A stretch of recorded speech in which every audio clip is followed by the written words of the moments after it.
Welcome everybody. For those that don't know me, I'm Peter McMahon, the Vice President of the Business and Tourism Association. I'm filling in for Tony Kenner, who couldn't be here today. Might be an idea if everyone switches their phones off. There's a fair bit to cover here. I'd like to welcome Deputy Mayor Cindy Medley and Councillor Gary Stevens, giving up their weekend to come out of the way to come here. And we also got an apology from Captain Bannerman for the previous engagement. The Wellington Shire CEO David Morgan and General Manager for Development Andrew Pomeroy had offered to be attended today, but we thought we'd go through all what's been gathered and get the community's input and facts for a later on follow-up meeting. During the week, many people would have seen Darren Chester driving around and Danny O'Brien. They also offered theirs to come, but the same thing, thought it would be better off them to come at a later meeting.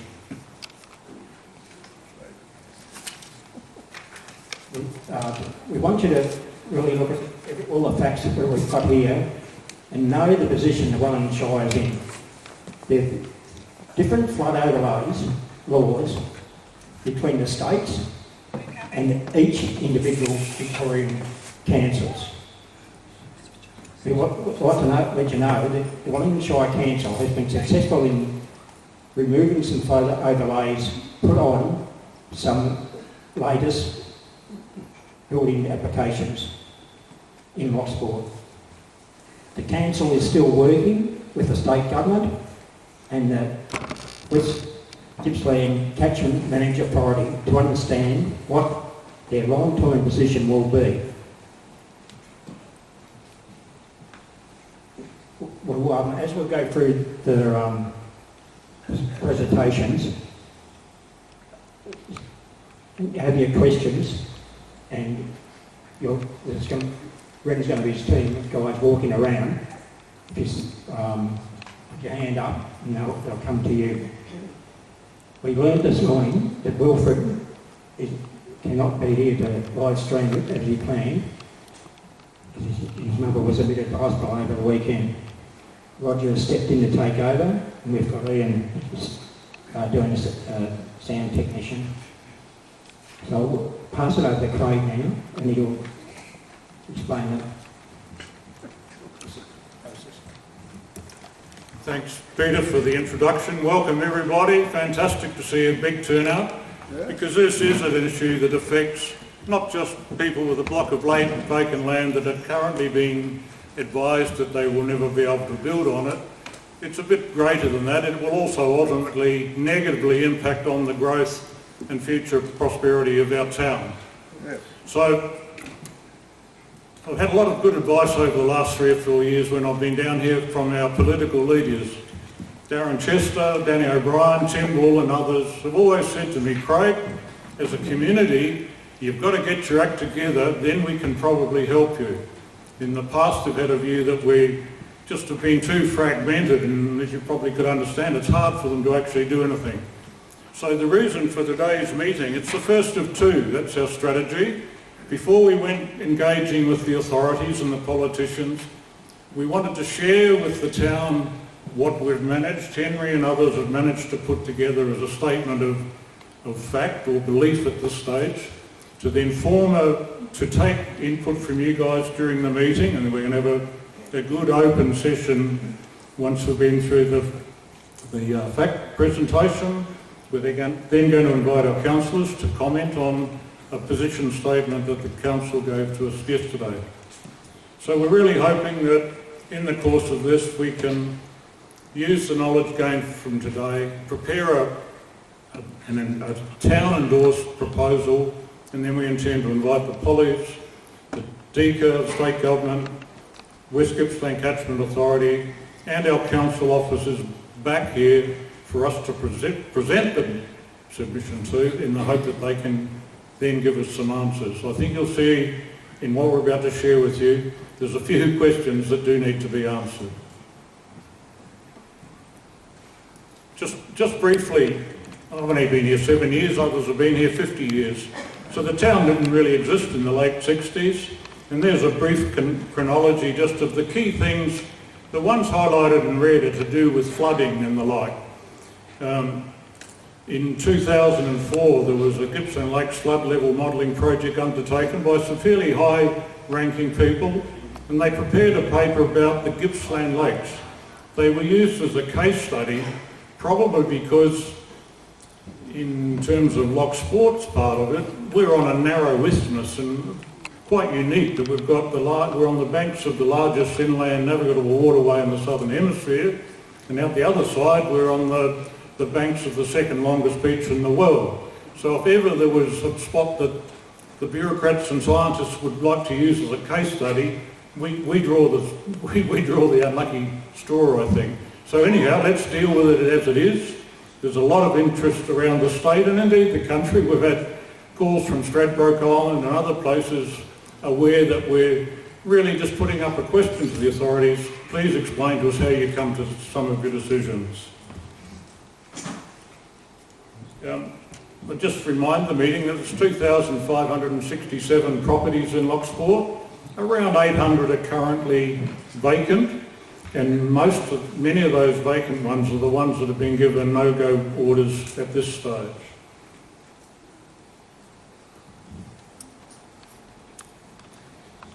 Can I just ask you to quickly whiz through this with me? These are things that I think it would be helpful if we all take into account as we go through the rest of the presentation.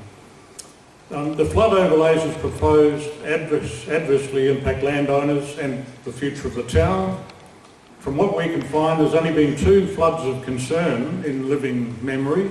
1972, where the older ones would remember that was the year that Melbourne CBD was 4 foot underwater, so that was a fairly calamitous event that had widespread impact. The only other one that we can find any reliable information was in Lochsport 2007. And on your way in, you may have seen some photos down the back of that flood. Many of us look at that and said, what's all the fuss about? If that was the worst that's ever happened to us, what's the problem? In 2006, the first formal AHT, that's the Australian height datum, was struck. It was actually struck in 1971, but in 2006 it was adopted as the benchmark, and all calculations about potential sea level rises are key to that zero value in 1971. So it was set for the Gippsland region at 1.9 metres. This suggests that a property in Lochsport, for example, with a AHD, height datum of a metre, would be 700 mil underwater in the event that 900 mil underwater in the event that the 1.9 metre flood came through. So I don't know about you guys, but I stood in my back garden the other day visualising where this water would come up to if it ever happened. 575 properties are currently affected at the 1.9 metre level, and now the proposal is to increase it by 800 mil to 2.7 metres. If that were to happen, if ever there was an event of that nature, of that magnitude, probably close to 2,000 properties in Lochsport would be affected, which is a pretty scary thing to contemplate. Our reading at the moment, and there is a lot of confusion out there that we're getting close to qualifying, but at this stage we're being told, and Henry will give examples shortly, personal examples, we're being told no new buildings, you can do renovations but no new buildings or structures. And I just foreshadow at the moment, when we look at other LGAs, local government areas, they've all got a different interpretation. Wellington at this stage is a little bit seemingly more stern than others, but we'll get to that. To be clear, DECA, the Catchment Authority and the Shire are the 3 key agencies with responsibility for this matter. So it's not no one else, they're the 3. The West Gippsland Management Authority determined flood overlays. The overlays they've determined are clearly shown in Vic Plan. I'm not sure whether you're all accustomed with Vic Plan. You can go to it, see all of the properties in Australia, or in this case Victoria, and then you can click on and see the flood overlay or the bushfire overlay or any of the overlays. and it gives a very explicit detail of what can be done on any person's property. So it's a really good reference. However, in our research, I zoomed across to the other side of the lake to East Gippsland Shire and found that there are no overlays shown on big plans. So there's a lot of lack of cohesion across the authorities and how they communicate their beliefs to us. I think we want to be clear just quickly, the water can only enter the lakes as direct rainfall or through the catchment or back in from the ocean through the entrance. We might just keep in mind also that in 2015 the entrance was deepened from 2.5 metres to 7 metres, which hydrologists amongst us tell us that actually increased the flow through by 600%. Winds are the other factor that's used when computing flooding probabilities. And the other thing that maybe confuses a lot of us, wherever you go to read about climate change and the potential for rising oceans, etc., I ended up going to NASA, who seem to be with the preeminent authority on this in the world. And even when they do their forecasts, they're saying, well, between now and 2150, they assess that the mean sea level might be increased by between 33 centimetres and 5+ metres. Now, I don't know about you guys, if you were trying to put $10 on a horse at the races, those odds are just out of the range is just too wide to be plausible. As we just said, there's only 3 responsible authorities, and we'll have them all back here in 2 or 3 weeks' time, hopefully, to talk to us about what we come up with today. There are actually 10 CMAs across Victoria. They're all fully funded by the state government. They all have around $15–16 million a year budget, and they've got a definite charter which just touches on things like flood overlays. But most of the responsibility is in relation to rivers, creeks, dams, and the general management of water. So just hone in on the area that we're, I think, all interested in. We're talking about the region from Lochsport down to Sea Spray. One of the reasons for that is that's exactly where Lake Reeve goes from Spermwhale Head, 48 kilometres down to Sea Spray, and you'll see the significance of that shortly, I hope. Just a quick overview of the town. You can see the pink area is properties that at this stage under the 1.9 metre overlay don't need to worry about a thing. It's the ones in light blue that are currently deemed to be flood prone at 1.9 metres. And not right now, but when you go down the back later, I'll put up a chart of the 4 key parts of town, and you can see the number of properties overlaid in light blue that are currently affected.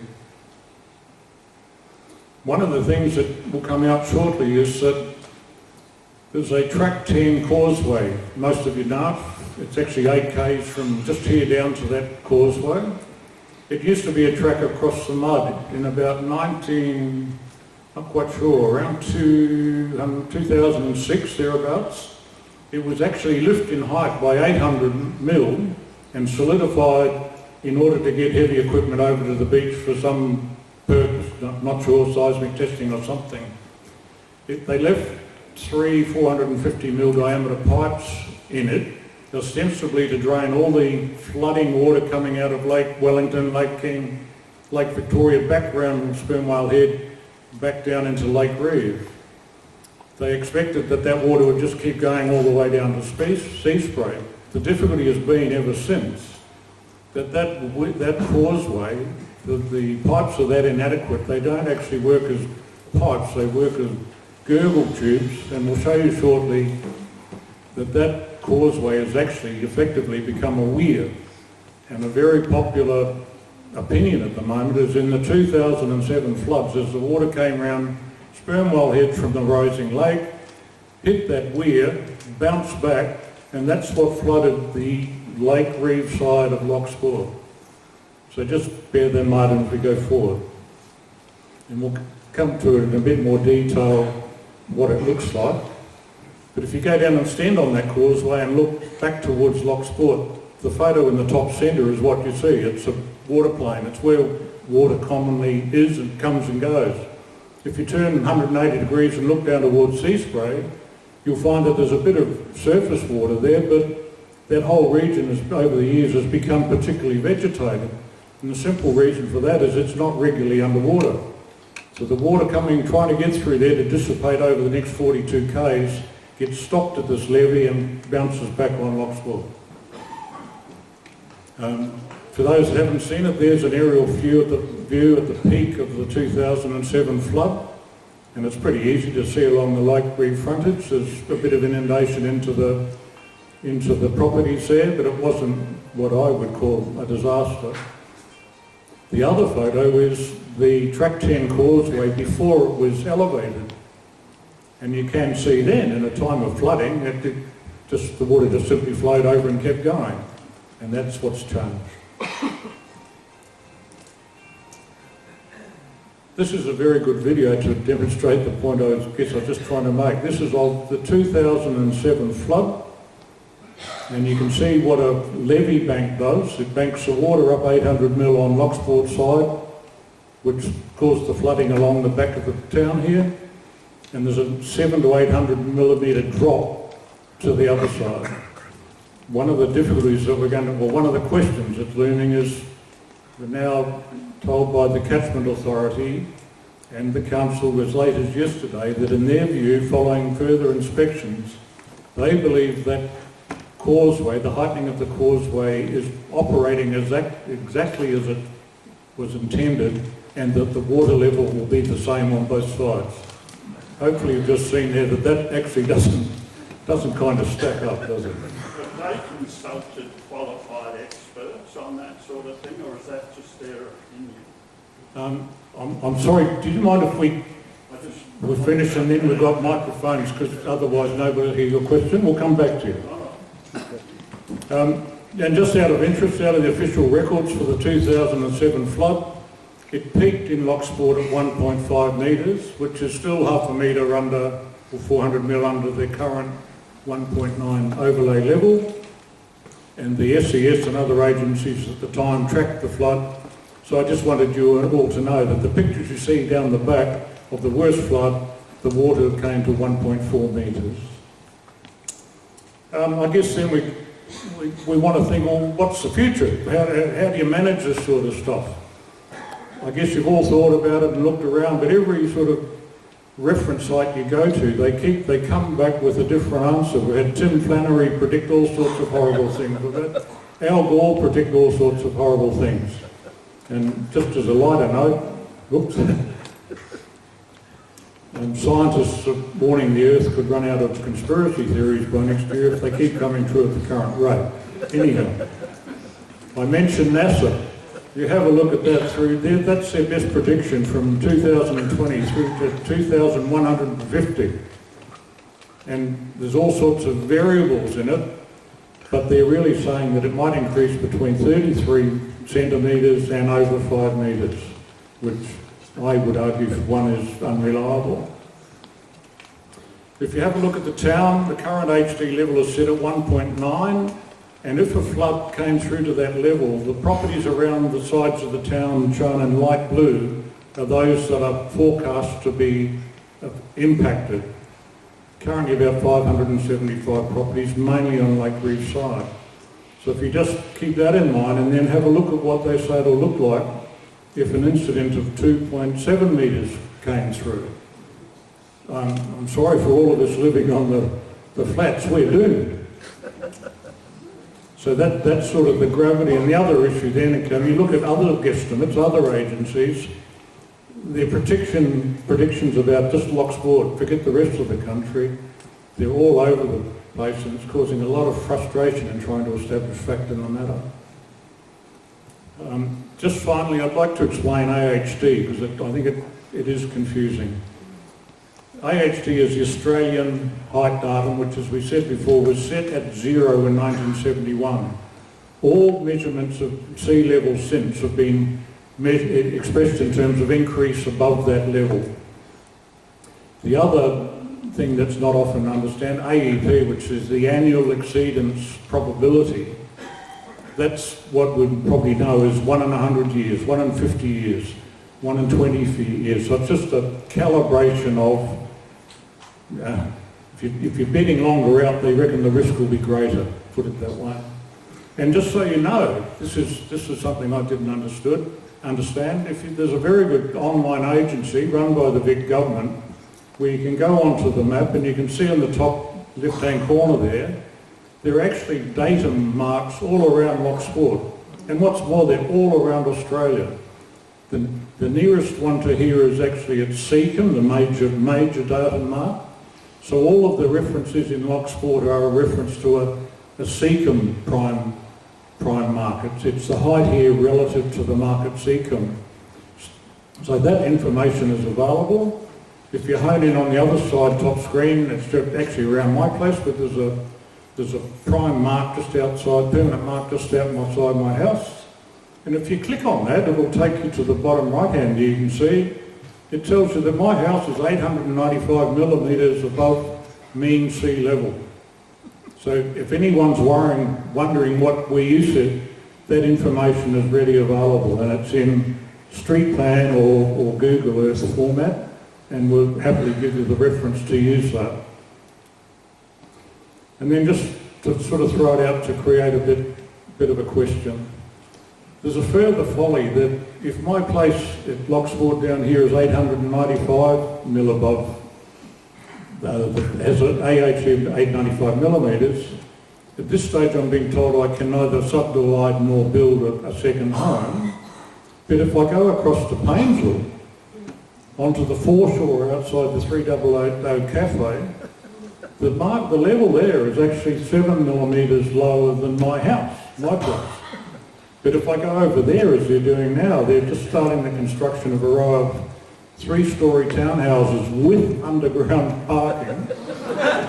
And the federal government, and I don't wish to be sarcastic, but it's really frustrating, the feds have just happily put $6.35 million in with the East Gippsland Shire and that community to rebuild the Gippsland Lakes Yacht Club as a community hub, a $13 million investment, and that's on land below mine, so I've got the ships. How about you guys? And then just finally, that peer-reviewed paper done in 2074 was sponsored by the Catchment authorities, Gippsland Coastal Board, Gippsland Ports, the Department of Sustainability and Environment, I think it was called at the time, the University of Melbourne and the Wellington Shire. Let me tell you, it's been accepted internationally as the benchmark to use in terms of AHDs and predicting future rises. And this is what they put out at the time. You can see the second column is Lochsport. They're saying that in the event of a 1 in 20 year flood, they predict 1.4 metres, which is about what we had in the 2007 flood. They go a bit longer out, 50 years, they think it might get to 1.7. And if you go out 100 years, they're saying it could get to 1.9. The first observation I make is whether it's 20 years or 100 years, there's not a big difference between the two. So shorter term, 20, 50 year marks should be as reliable, probably even more reliable than the longer term ones. So that's a question I've got for the authorities. But I would want to point out before I pass over to Henry, in this report it clearly states the AHD values for Lochsport are for the Lake Victoria side of town. The modelling did not account for components such as overflow from Merriman's Creek as affects Lake Reeve side of the town. So formal recommendations cannot be made for that side of town. The current 1% 100-year forecast level are assumed to be the same for both sides of town. So that assumption surely is garbage, having just said that they didn't investigate the other side of town. So that's plenty from me for now, Henry. This is Henry Lewis. To be quite frank, if he hadn't got onto this, I think the rest of us would have stayed asleep. It was only a few weeks ago when I saw Henry, you were putting up a petition and looking for help that we we met one another and we're here today, and we hope that we get a result that you're entitled to.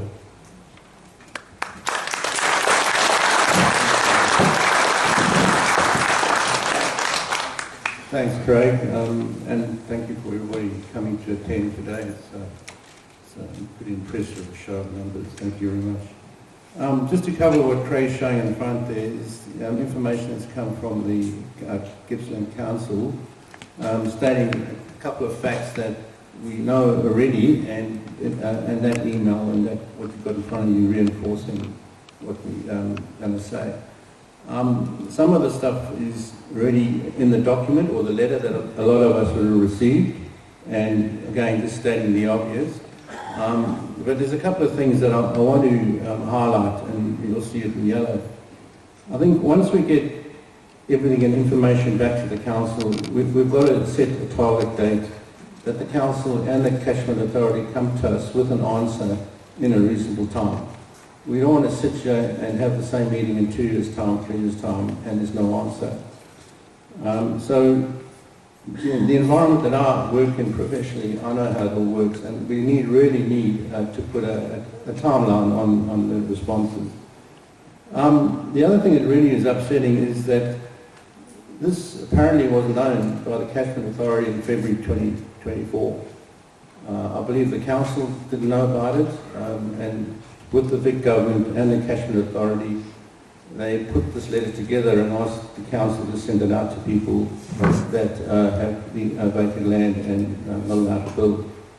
So that's also a lack of transparency, and lack of understanding the impact of when people send letters out like that to the public, especially to elderly people and people who have long-term plans for living in Lochsport and the east coast of Victoria, because it impacts the whole east coast, and without having any consultation with the public.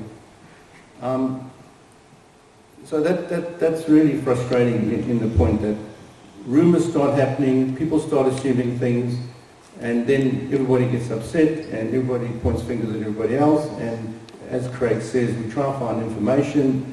There isn't any information.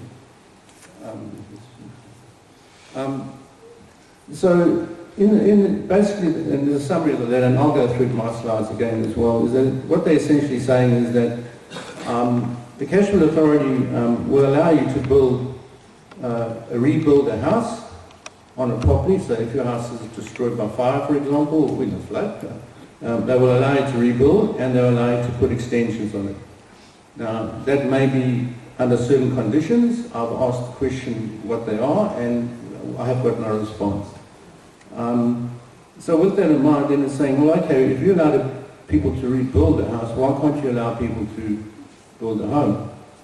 And again, I'll show you the comments I got from, and that's actually not me making the comments, these are extracts from emails from the Catchment Authority. Their response was that they didn't want the population to increase, which increases the risk within Lochsport, and the current risk that there is sufficient enough that if there is a flood on the road into Lochsport, the emergency services will cope with that. So again, well, I'll question that, and I say, well, then that's not the problem. And I'll come back to that on my slide. And also a pet thing of mine as well is similar to Craig's and the rest of the team is the causeway. They responded in this email and said our council officers, by the words, have inspected the causeway and they found there's no problem with it. That comment came to us in the email last night, I think. It was last night. That email had no name, no referral, no phone numbers to phone, not even a signature at the end of the email. So, and it said, if you have any inquiries, please send to inquiries@Gippsland Council Inquiry and an email box. So again, for a council and a government organisation, I would expect a lot more professionalism to respond to an issue that is impacting a lot of people, not just that. I also question the contents of the email where, people say, yeah, we went out and we did this, and yes, when you take your car for a service and the mechanic says, I've changed this and this, he gives you a document. And the document says where he's changed, what he's done, and all this and so what I'm asking the council is then, well, okay, show us the reports that say, you know, the causeway is fine and there's no problem with it. And yes, we understand the HD and the 1.9 and the 2.7, yep, we all agree with that, but show us why you say the causeway is fine, there's no wrong with the causeway. And yet, we've got pictures to show there is something wrong. We got the evidence, we're showing the council. Can the council please show us their evidence so we can also make an informed decision, and then we come to some conclusion. Is that it, Craig? Is that right? Yeah. So those are basically what the emails, and that's hot off the press of yesterday. So we were vigorously trying to update these slides with these comments from the council. But I have other comments that I'd like to present in my slide presentation if you also highlight other issues. So for this, swap this over. Let's get the technology to work.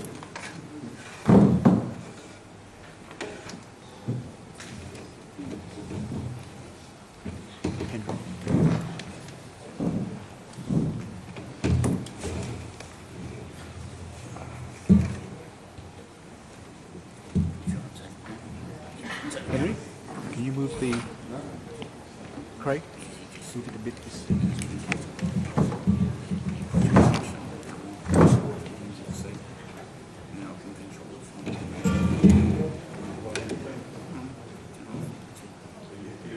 Save the batteries.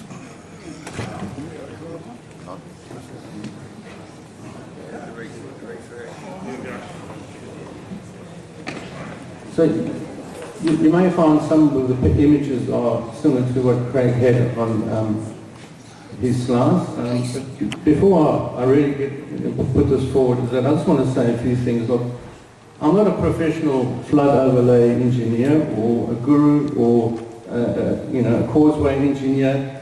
A lot of the stuff and information I've tried to collect from reputable sources, and I think I'm a very logical-minded person working with computers all my life. And putting some of this information together is what I'm trying to represent here. Now, you may want to question the information. Yes, 100%, I agree. But we only can work with what we can find until we have something formal going forward.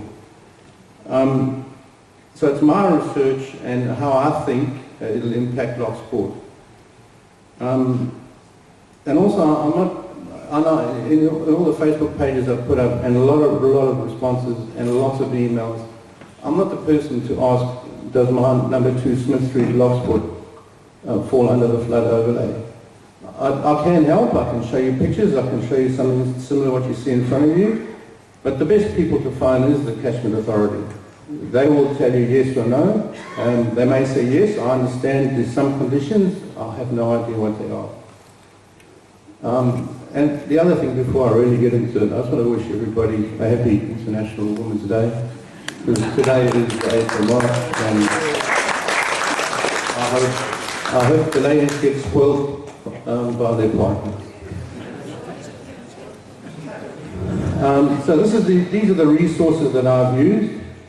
The strategy document that the Catchment Authority released in 2018-27.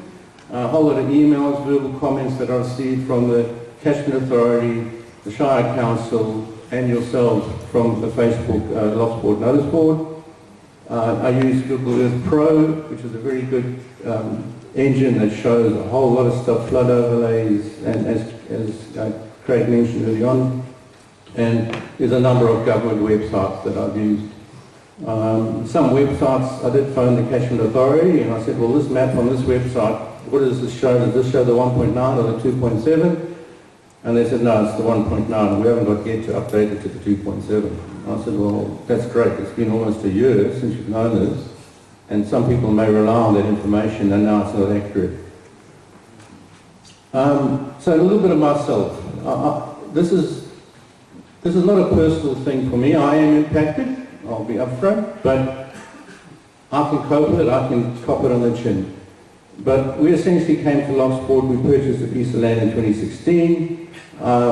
We received approval from the Catchment Authority to build in 2018. I've got that in writing. with the plans and everything. We quickly realised, my wife and I, we couldn't agree on a house plan, so it became the too hard basket, and we just ended up buying a place just up the road here. So now we're trying to sell the land, and this is the challenge we have now. Wellington Shire issued letters to 300 odd vacant property owners, and we want this town to survive. We plan to retire here. We want to see the services grow. We don't want the town to slow down because it's a beautiful place. I mean, that's why we're all here. So the summary of the letter that we received, and 300 other people would have received, was that the Vic Government has changed the policy supported by the Catchment Authority to change the guidelines for the flood overlay.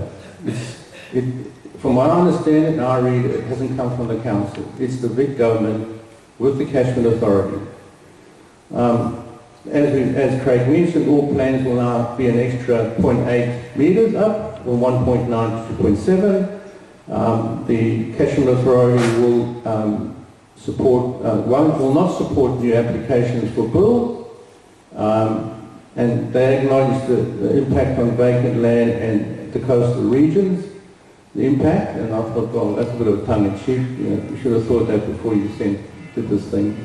And it impacts coastal regions, Lochsport, Golden Beach, Paradise Beach, Victorian Beach, Port Albert and Port Welshpool. I've had emails from all those areas saying, please, can we do something about it?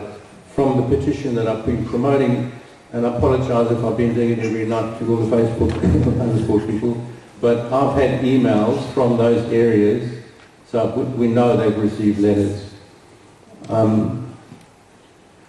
So the summary was, the Catchment Authority will approve rebuilds and extensions to existing properties. They are working with the council on other options. To this day, I'm not sure what those options are. The council will continue to support building applications, but we're not sure for how long. I read in the email last night, they said it could be up to 12 months. But again, things change rapidly. Supporting buildings for the next 12 months and plans, it doesn't help the people that have long-term retirement and people that want to sell their property. If I want to build in 4 years' time, because I bought this property as part of my retirement, how does that impact me when they're only going to approve plans for the next 12 months? So where does it leave me? And the Catchment Authority have failed in their duty to let people know about this earlier on. I believe something was mentioned or put in a letter somewhere in February 24, and suddenly August 24, everybody received letters that you wouldn't, the letter of despair, I guess. Questions I did ask the council at the time, and these are emails, correspondence, and I've got them, so it's not verbal stuff, it's all in writing. I did ask the council if the council and the Catchment Authority agreed to adjust the local policy to bring it in line with the state policy. Now, I did ask the Catchment Authority to send me a copy of the state policy, and I don't know if you've read these documents or tried to read these documents. They're like 30 pages thick, and they always refer you to section 3, paragraph 2, clause 5, chapter 2. So it's a headache to read, and I thought, well, that's going to help me, the normal man in the street. Who in the council can I talk to about the state policy? And in the planning department, strategy planning issue, there's no single person that can explain how this will work with the state policy alignment with the Catchment Authority. So again, I wonder how far this is going to get. I asked them to comment on the Catchment Authority's statement that the Shire is responsible for planning permits, but the Catchment Authority cannot support the plans at those new levels.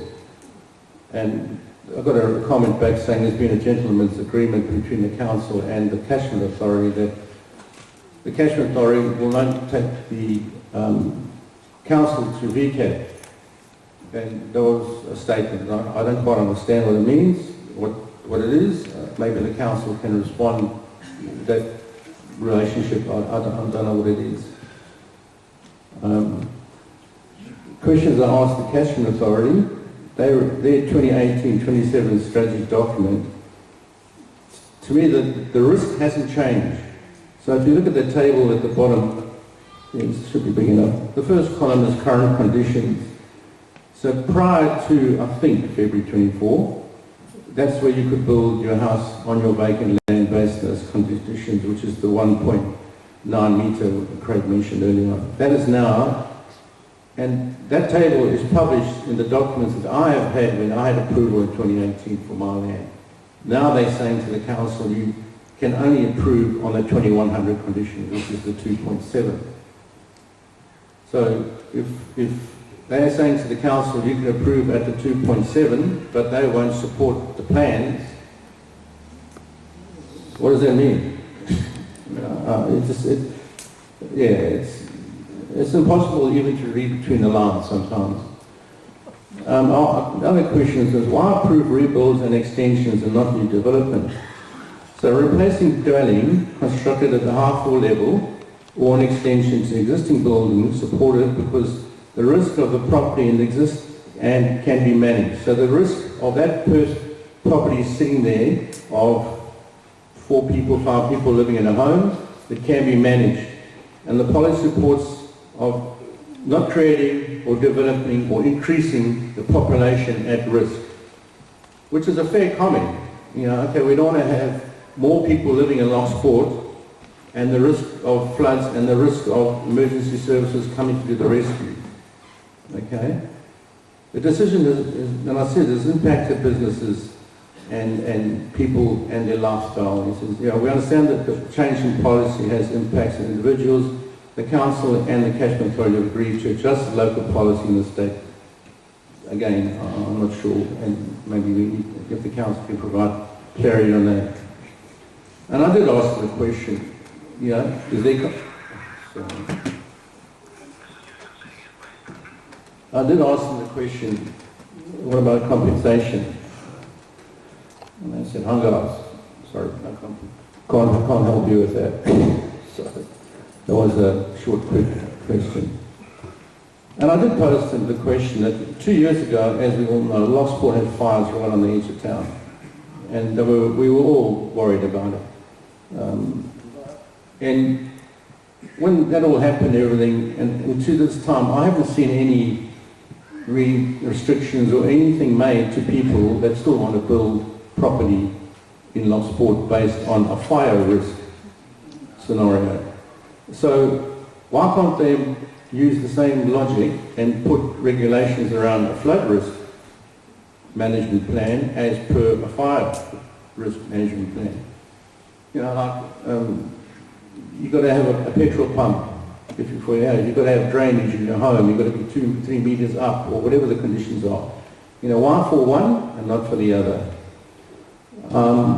And the response I did get from the Catchment is, well, we don't look after the fire risk management properly, not in our area.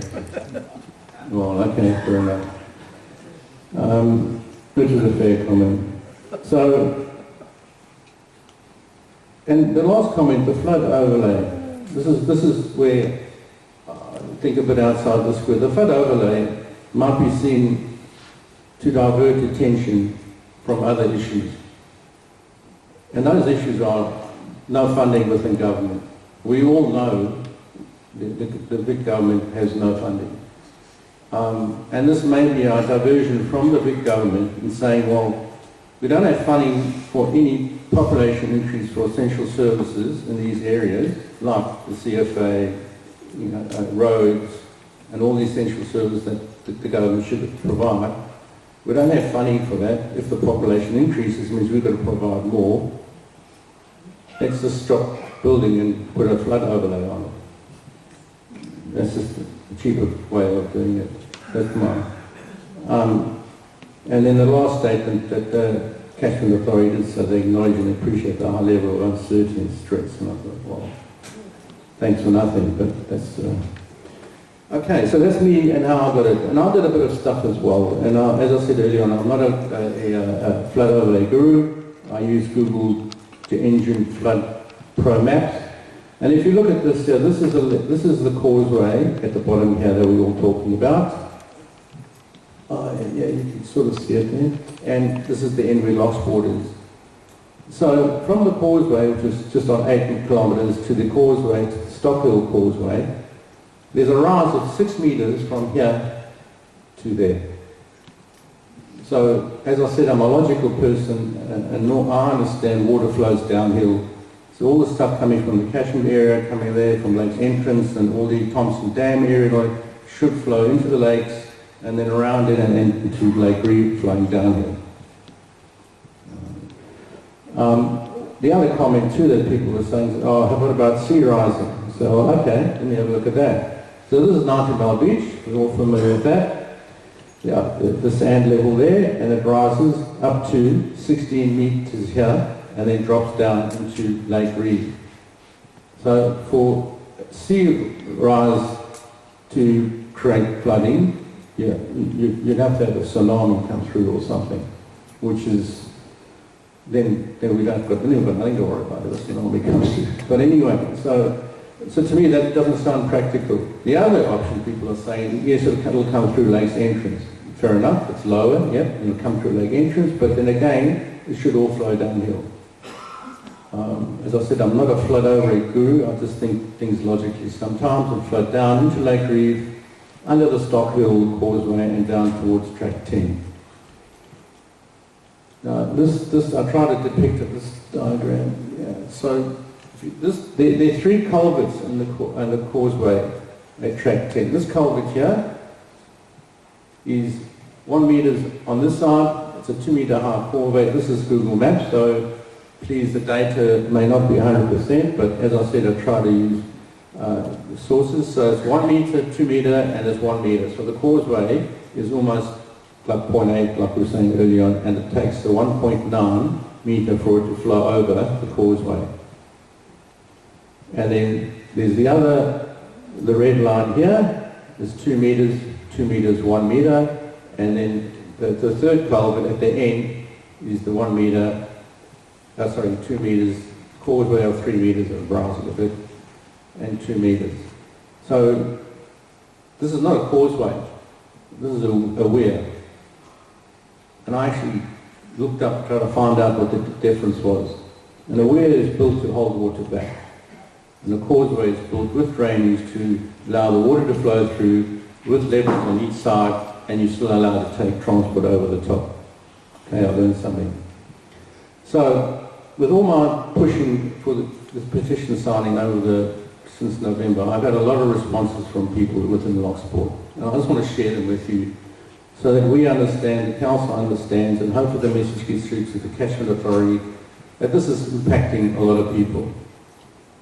So, and I don't mention names because it's not right. I have lived in Lochsport 45 years. Over this time I've had the opportunity to buy property adjacent to mine. My plan was to leave this for my children. This revised overlay prevents me from giving this to my children because there's no future in it. That's people living in Robin Street. Have owned my land for 25 years with the plan of retiring in 10, but building sooner if I can. I've been going to Lochsport since 1985. This has significantly impacted my future plans. That's the Marina Drive. My mother gifted me land in Lochsport. This was an investment towards my super. I have no idea on future prospects. Davey Street. I'm not directly impacted by the flood, but understand this will impact the growth of Lochsport in the long term. Jeffrey Avenue.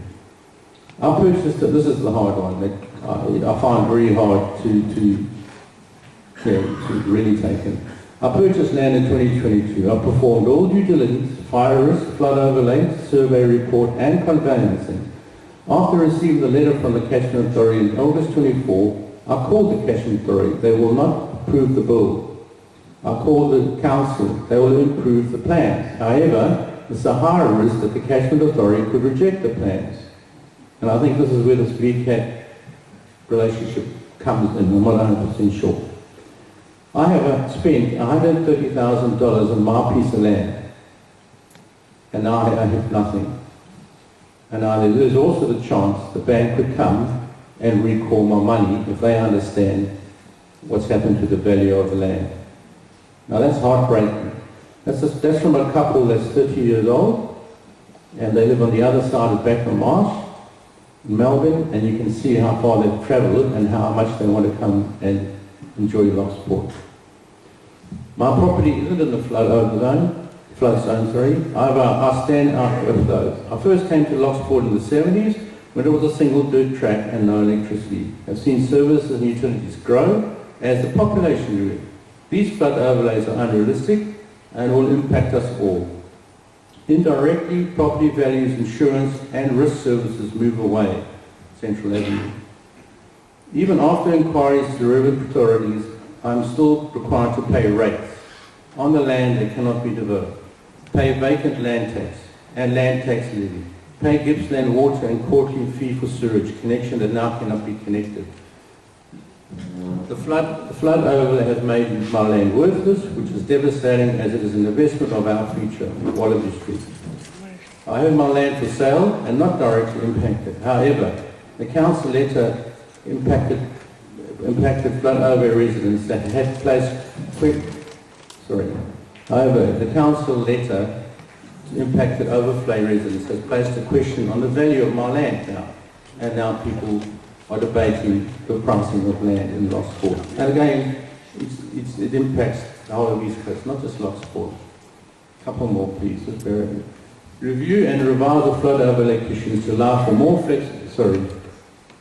Yeah, that was it. Okay, so those are the comments that I've got back from a lot of people who are in the position of the 300 letters that were sent, and people that aren't impacted, but they understand the long-term impact. So I'm asking the community, what do we want to do? So I've got a few suggestions. Review and revise the flood overlay conditions to allow for more flexibility to ensure future development, at the same time focusing on safeguarding against genuine flood threats, similar to managing a fire risk. Why not? Just a bit of thinking and coming together. Take into consideration the true elevations of Lochsport and revert back to the regional flood guideline of 1.9. Talking about the levels, Lochsport 6 metres, water flows to the lowest point. Let's consider that. Redevelop, maintain track 10 causeway to allow the natural elevated water to flow. This was previously discussed in 2007, and I've got information of that discussion that happened in 2007 by the people that owned the retreat camping at that time. Provide support for the property owners and benefits affected by the flood overlay conditions, including financial assistance, incentives of flood mitigation measures and exceptional cases where the risk is deemed low. Now, yep, you may want your money sold, but again, it's the longer term challenge that we have to make sure Lochsport start. Please don't think I'm trying to point a case of doom and gloom. It's just the facts. And you see a lot of Australian towns disappearing because facilities disappear. And some towns are there to exist because there's industry or something like that around. So anyway, so this is some of the pictures. We've been sitting here for over an hour. Yeah. And all you talk about is emails, Facebook, and Twitter. I'm not interested in that. Your information. We're here to listen about the catchment, who they are. There's no information about the catchment authority. Who are they? Just tell them to live. Yeah, we'll give you a microphone in a minute. Okay, all right, I'll keep on going. Happy to answer questions at the end. Okay, thank you. So, this is me going down to the track 10 yesterday to actually look at the conditions of the park that were supposedly maintained recently by the council. So if you look at some of the conditions, this park here has got a whole lot of concrete sitting in the front of the entrance. That would stop water flow. Now if it was maintained, I assume those pieces of concrete would be moved on and cleared. Here you've got growth right in front of a park and a restrict water flow. Again, if it's been maintained recently, why would that be there and not maintained? So the last slide is the challenge that we have in Lochsport. is that we have an ageing population. We have problems with foreshore erosion down here, and that's going to be another battle that we're going to have to try and work out. The younger generation's interest will deteriorate. They won't want to come up here because of the flood overlay and all these kinds of things. No new homes, no tourism, land tax. We've been hit with land tax. Additional vacant residential land tax. So if you've got a piece of property, you're paying an extra land tax because it's empty. Now what happens now that you can't deal with it? A 7.5% short-term rental levy. If you have a holiday house here that you put on Airbnb or something like that, you're now going to be charged 7.5 extra on that. So it becomes more expensive. What happens? People won't want to come here. There's a current housing shortage. The government tells us, the big government tells us. Is this going to help? I don't think so. And can we implement controls to manage fire risk? Managing flood risk should not be difficult, as other states, as we learned in the last couple of weeks, Queensland, and thinking of them and their cyclone, I hope they say, Queensland and Brisbane are allowing people to build on flood overlay areas under certain conditions. So who would want to invest in Lochsport and a business in Lochsport if we've got all these things wrapped around our head? And again, just with Craig, there's some more images of the 2007 floods. And that's me. Thank you very much for listening.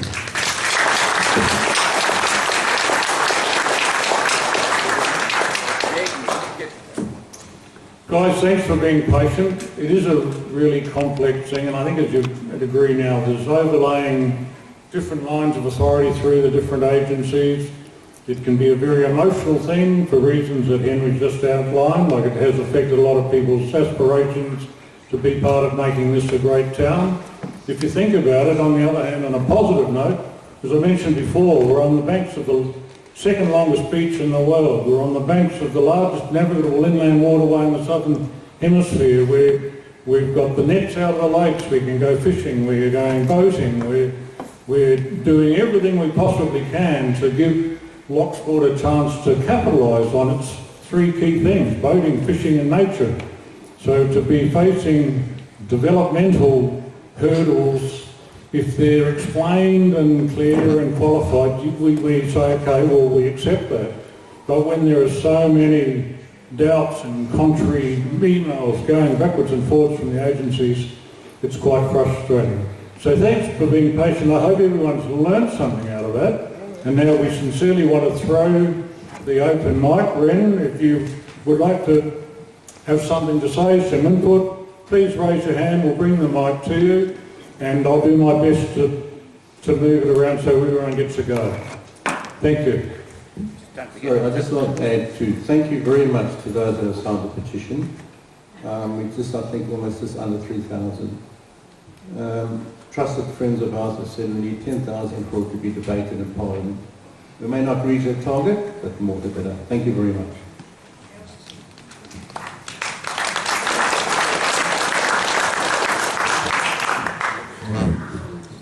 You got the mic, Ren? Have you got a mic, John?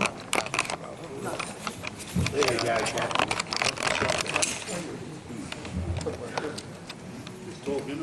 John, would you mind just introducing yourselves so we can greet you? My name's Peter Zabot. I live at 39 National Park. Lochsport. Sorry? It's not on.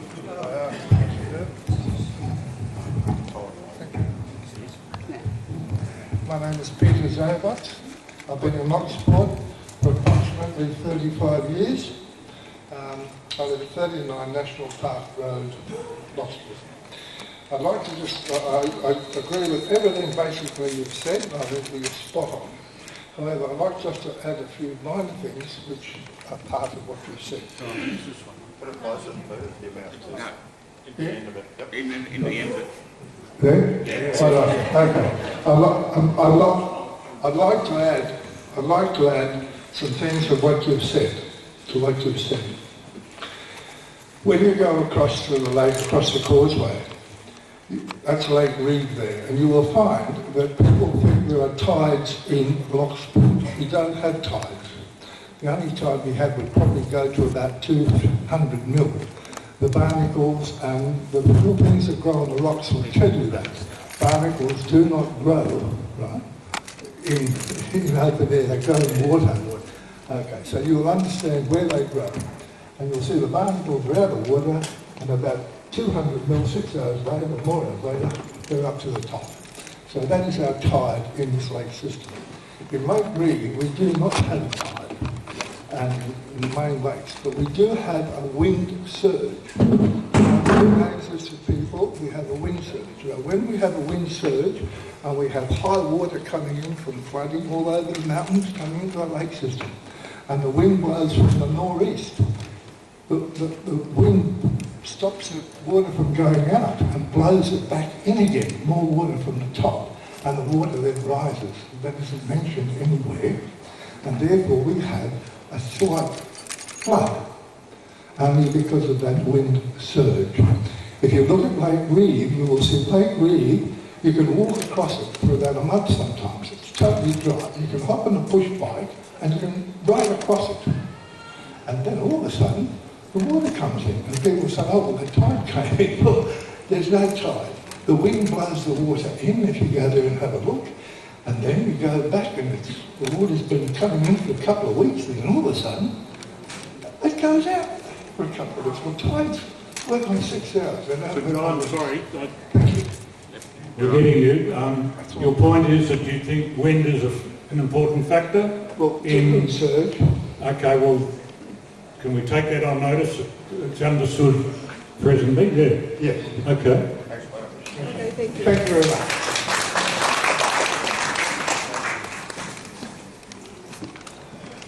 In the middle. Yeah.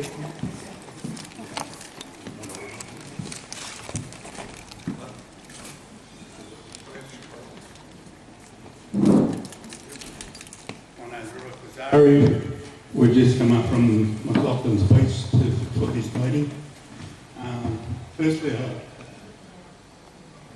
Firstly, a personal observation, Craig. I don't believe climate change is a conspiracy. And I feel that this meeting is concentrated too much on Lake Reeds. You seem to imply that you remove a couple of pipes a year, do a bit of work there, and everything's going to be sweet. But in fact, this is far bigger than that. At McLaughlin's Beach, about 4 months ago, we had a storm surge one night that flooded all the houses up on the beachfront. Never happened before. So this is bigger than Lake Reeds. And rather than trying to fix the problem by removing a pipe here, putting a bit of work there, I think you should concentrate more on what comes next with regards to compensation and strategies, maybe to move away, and that sort of thing. Thank you.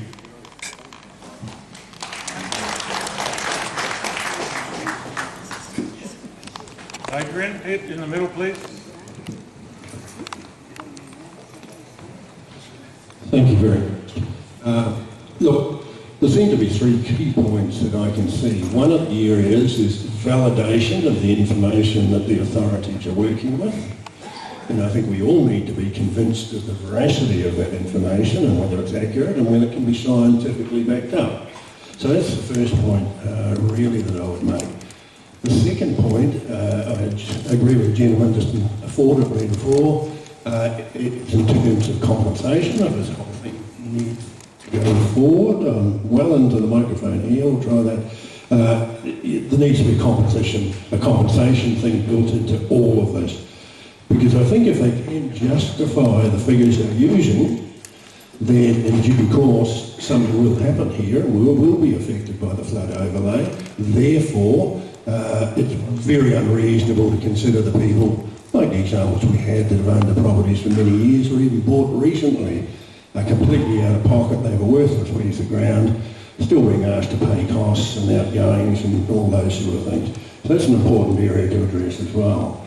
I'll leave it at that for now, but I may come back with some other points a little later. Thanks, down the back booth behind you, mate. Tom? Oh, sorry, yeah. Just add a comment, apologies everyone. Adrian's daughter, I'm not a resident of Lochsport, but I visit a lot, and I love this town.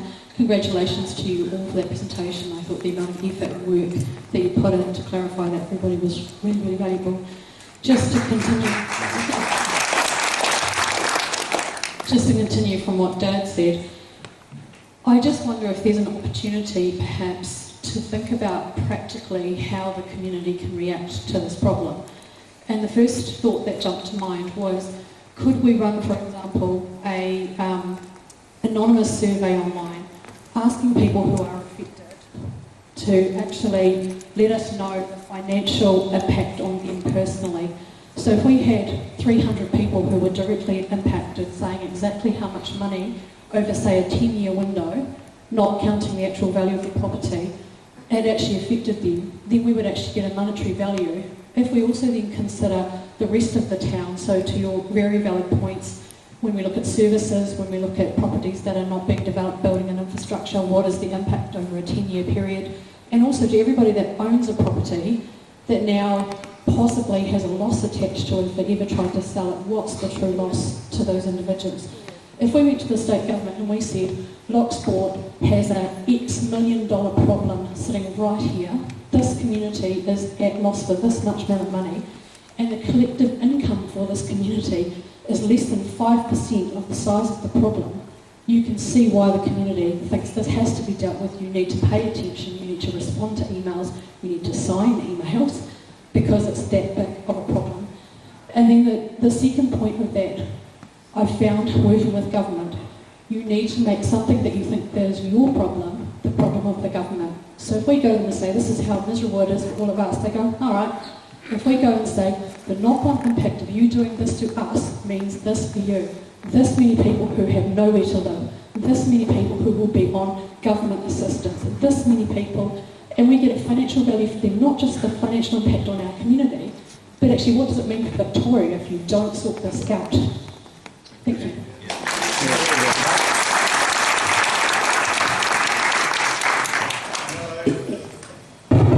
Hello, my name is Kevin. Hello, Kevin.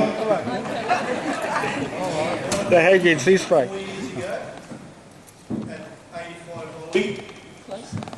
And I knew that it was actually in the flood overlay then, but talking to the neighbours, they've had, when the flood was in 2007, they had puddles in the backyard, and that's about all. Now, since then I've spent another $50,000 putting sheds up, carports and everything else. With this new flood overlay, my property is worth nothing. So, my question to you is, now I'm retired, sorry, by the way, I'm living up here full time, so I'm retired. I turned 61 in November and I retired in December. So anyway, why should we be paying the same amount of rates for a start when our property is now worth basically nothing? That's the first question, and it needs to be addressed. The second one is, we've got our sewage, which is the lowest point on our property. What's happening to that? That needs to be vented, and vented above the sea level, plus whatever they suggest that the flood is going to be.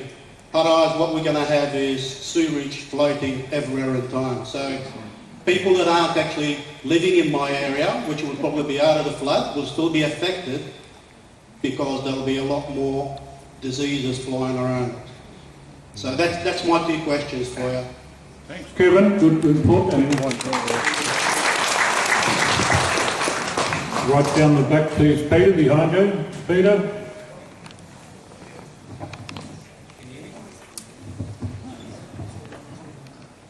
Hello? Okay. Jeff Taylor, 17 Wallaby Street. I'm the last property on the left before the causeway. Now, thank you all for coming. I I've had a house here for 20 years. I was involved in the flood. Now, we're all going to get the Yes Minister approach. So the gentleman at the front has done a fantastic job. Kudos to you guys, you've done a great job. Now, is there anyone here who is used to dealing with government, like a lobbyist, PR representative, marketing, anyone who is used to dealing with the slime bags in government? Anyone here? There must be a PR guy here, there must be a PR person here. Right, okay. Make yourself useful. This is going to be a long campaign. I've been a lobbyist working for another organisation, working for the government, against this government and the government before. We are dealing with yes minister, yes minister, yes minister. Protect their ass, give you nothing. We're going to get screwed over unless we're proactive. We were flooded out in 2007. We've just got to all pull together. Whether we have a fund to fund a PR person or a lobbyist, or these people who are in here experienced in dealing with government, because we are going to get shafted and shagged, and the current government's got no dough, and they're letting the fob us off. So you guys have done a fantastic job. We've reached a point where now we're going to have to go a bit harder, and we're going to need outside help. So we'll pull together. I know there's about 40, 50 people have left already. Well, that's their shit. That's what they want to do. It's been a hard gig, but I suggest we'll pull together. We've all got to get involved in this. We've all got to touch our key. I know I'm speaking too long, mate. Bear with me. It's going to affect us all financially, but we've all got to put in, and I'm prepared to put in money just to fight these people, fight these bastards. Thank you.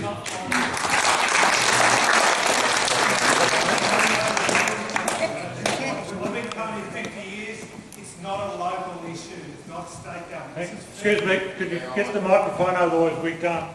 We've got someone on the microphone here, hang on. We've got someone talking here. My name's Ian Lumley. I'm a local here. We've owned our property for 22 years, something like that. Retired. I spent 13 years in the hydrographic survey department of the Public Works Department, Ports and Harbours. And the lakes were surveyed back in approximately 87, 89, somewhere through there.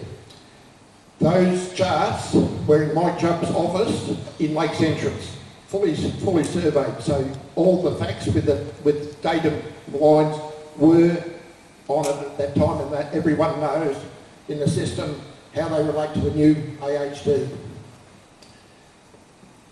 The flood levels at the time in 2007 were a lot wetter than a lot of those photos show. If people came out at night, which we did to take the police through the floods, where cars couldn't physically get through, maybe a big four-wheel drive could, it was a lot wetter. Yeah, we emptied five lots of carpet out of houses just to fill in time when we couldn't work. The water over the causeways, and it was over both causeways well and truly. The photos once again don't show that much. It was a lot deeper than that in the evening times. While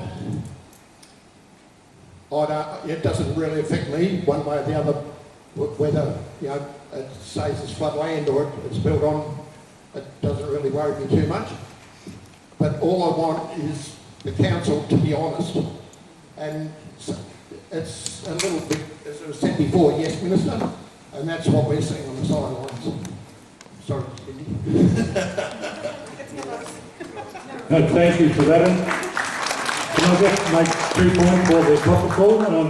To our friend down the back, this was a deliberate effort today to have a community forum to get our act together.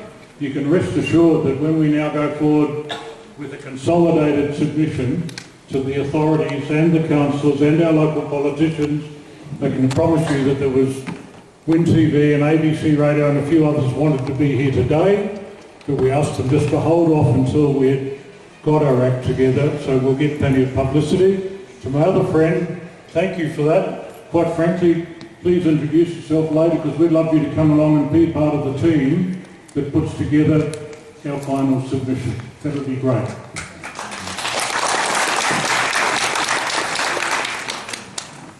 Are there Any more? Oh, there we go. Thank you. Hi guys, can you hear me? Hello, can you hear me? Yep. Okay, my name's David Keeley. I live in Lochsport. I'm the ex-secretary of the Lochsport CRG a few years ago, and dealing with council, we know that it's like treading treacle. So basically what I want to ask, we've got council members here, no one seems to be asking them. I'd like to hear from them. Why is Wandley Shire Council still charging people rates and the water authority charging them 50% of the service charge for empty blocks when you're turning around telling them they can't build on it? What use is it?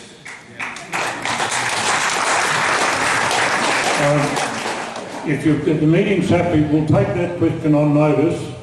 Just finish any other questions, because then we are asking the councillors to have their piece with us. So are there any other questions? Thank you. Yeah.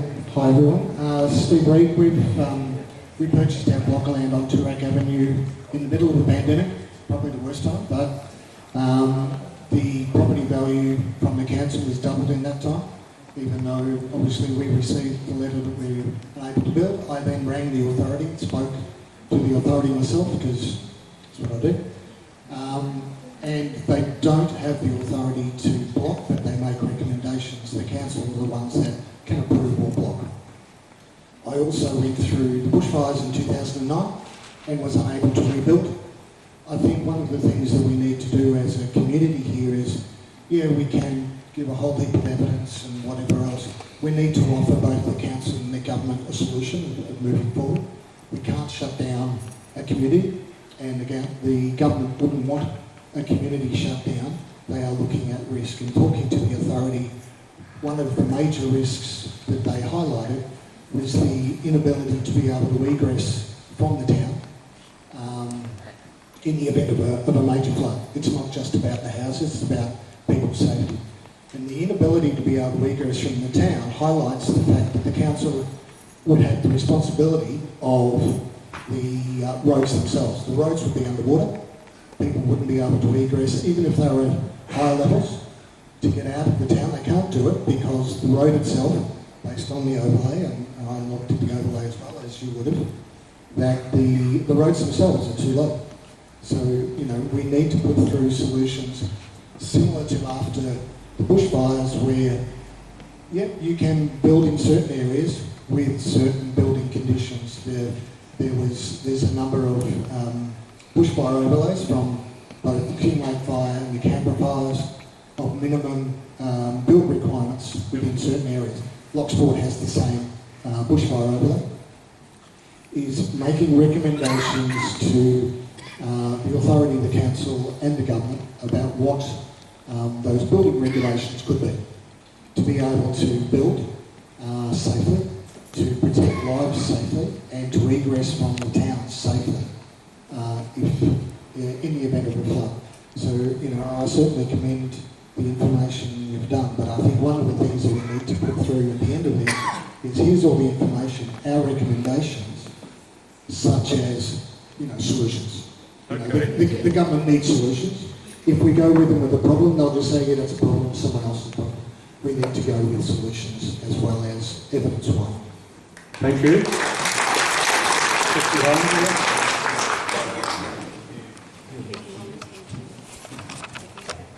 Righto, it's I'm Ross Brown. Well, not many of you know me, but I've been coming to Lochsport since '57. A lot of my time has been walking around the bush and stuff like that. I have a house here, but what I'd like to say is the building code has to be looked at very strongly, because if you build near the Murray River, you've got to build so high, because it does flood nearly, 50 kilometres inland. Some councils seem to break that rule, that's why a lot of them got flooded. But if the houses were actually built a little bit higher, the actual floods are very, very slow. I live in the mountains, and when you have a fast flood, a lot of things get washed really away, big time. But when I've experienced nearly all the floods that we've had down here, our house overlooks the main jetty, and a bit of water come over the front there a couple of times. Our friends just near us had water just in their front yard. Now that's once that I know of in my probably 60 so years of coming here. The overlays are pie in the sky as far as I'm concerned, because they're just guessing. They said it would be flooded probably 20 or 30 years ago one time, so it's just, it should be the building code, that's what I believe, and just got to go for the building code. And the other thing I can fight, and I have fought governments before. Mount Coleman lost because they cheated on us, but we fought them for 43 years pretty strongly. And what does work is letters to the government, and letters to the ministers, letters to every single person, and so we're going to vote. So it's very important for people to actually write email these days, a letter to them. Anyway, that's all I've got to say. Thank you very much. Thank you very much for being here. Thank you. I think it would be a good moment, if you're happy, we'll pass across to... Sorry, James. Can I just comment on that last speaker? Yeah.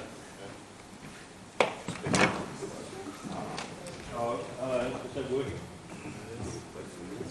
I'm working? Yeah. My name's James Trudle. I'm from Wellington Park up the road, and the developer of the Loch Spa Retreat, and I've been through all this with, so as far as the gentleman's agreement between the Catchment Management Authority and the council is concerned. Council gave me a permit, Catchment Management Authority appealed, took me to VCAT, had to go through a calling process, cost me a huge amount of money, and we won. Now, the last speaker, I think, was very relevant. Why can't you build on that house, on that land, but have your floor level a bit higher? The way we won up there is that the floor level for the spa retreat, the hotel, is actually 3.2 metres, they made us put it, way up. It's absolutely ridiculous. But we thought, well, we've got some piles going to be a bit longer than what we thought, but we need to go ahead, so we agreed. It's bullshit, but we agreed. We also agreed to put in an access road at 2.2, so that there's always access in and out. Doesn't matter. The flood level for Lake Wellington is 2.2, yours 1.9, ours is 2.2. And we've got to design it so that in the future we can actually lift the road if we have to. So there are solutions, and there's no reason at all why the people on these blocks of land can't build, as long as they build sensibly. The other thing that was recently mentioned is this whole issue about flood risk. Now, I've been up there for over 40 years. I've been through 5 floods. We get more floods than you do because we've got the McClinton Straits blocks the water. All those floods, you can walk through it. Now, flood risk is a factor of flood depth and flood velocity. In our case, the flood velocity is zilch. The lake just rises, and that's what happens in Lake Wellington, that's what happens in Lake Victoria. So it's not high risk flooding, it's very low risk flooding. You can walk through it without being in danger. The other thing is that we always get 2 days warning. We know when the floods are coming, because it's all the rain up in the hills. So we know 2 days ahead when the floods are coming. We go down, we move all the sheep off the low country, back up to the high country, and everything's fine. So it's the Catchment Management Authority doesn't take any of these things into account, because I've had it out with them on umpteen occasions. They just ignore all that. They just think they are God's gift as far as flooding concerned. They actually said you can't build anywhere where the flood's higher than 300 millimetres. And my son said, well, that's not even over my gumboots, mate. You know, and he just sits there saying, that's the rule. So that's what you're dealing with. So you've got to be prepared to take them on. I mean, the fact that the other thing about the Catchment Management Authority is their role is to administer the Water Act. It's got nothing to do with town planning. So for them to say that they want to control the population of Lochsport is just absolute balderdash. They have no right to be making those sorts of decisions at all. So they're the sort of factors that I think we've got to work all this thing out and come up, as the last speaker said, come up with solutions that solve the problems, and then you'll win. Thanks, James. Good stuff. Okay, we're going to take 3 more questions before we come to our councillors. Peter, who have we got? My name's Andre. Until very recently, nobody actually had a problem with this. I'm not sure why we're compromising with additional layers of legislation and more bureaucratic red tape. This is an overreach from the government that I think we should just reject out of hand.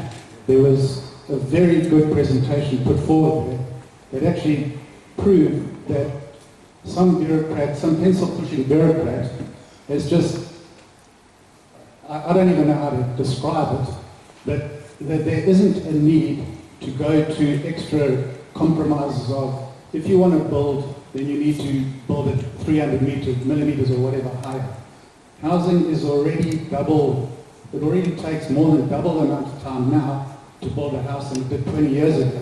And we don't need this kind of nonsense. Nobody in this room was even vaguely concerned 2 years ago. So why should we compromise on anything?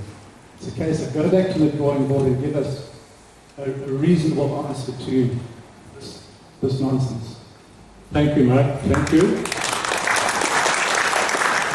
Peter, down the back, please, and then the third one, and then we're coming to the councillors.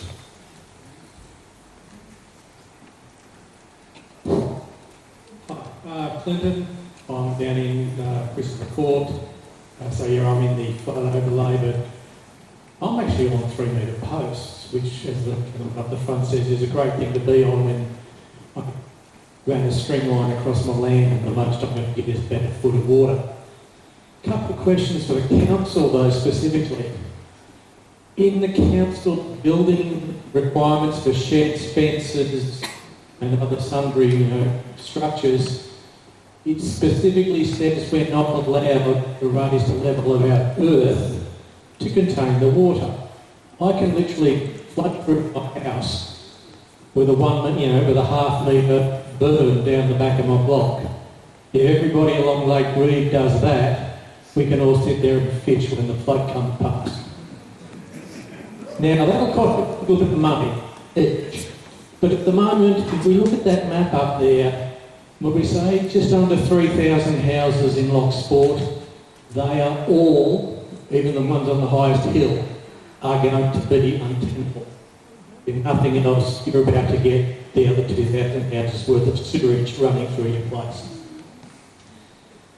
I pay about $1,000 a year, roughly most. Some people will probably pay more to get their houses than me.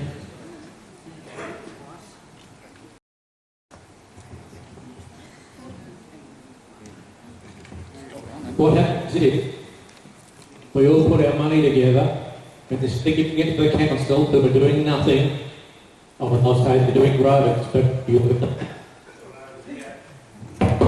the road's about to get fucked anyway. Why don't we just take our money and flood-proof our town? It'll cost us, you're talking about spending a couple of years to get whoever is responsible to clear out track 10. $500 we can we can rent an excavator for a day. Okay, thank you for that. Very welcome. And last question then in the middle here.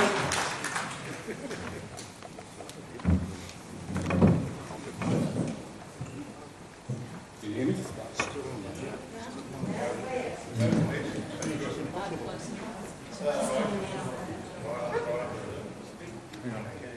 No, just...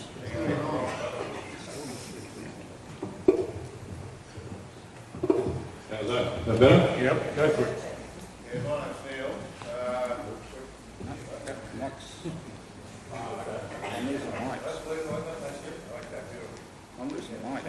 My name's Neil. We've got a place in Carroll Street, so it doesn't really affect us like it does going to affect other people. But going back to this gentleman, I think I might be looking at him, he made a question about validation. a very, very, very important word. We're taking notice of some desk jockey that's sitting at a computer somewhere in Melbourne trying to forecast 100 years out.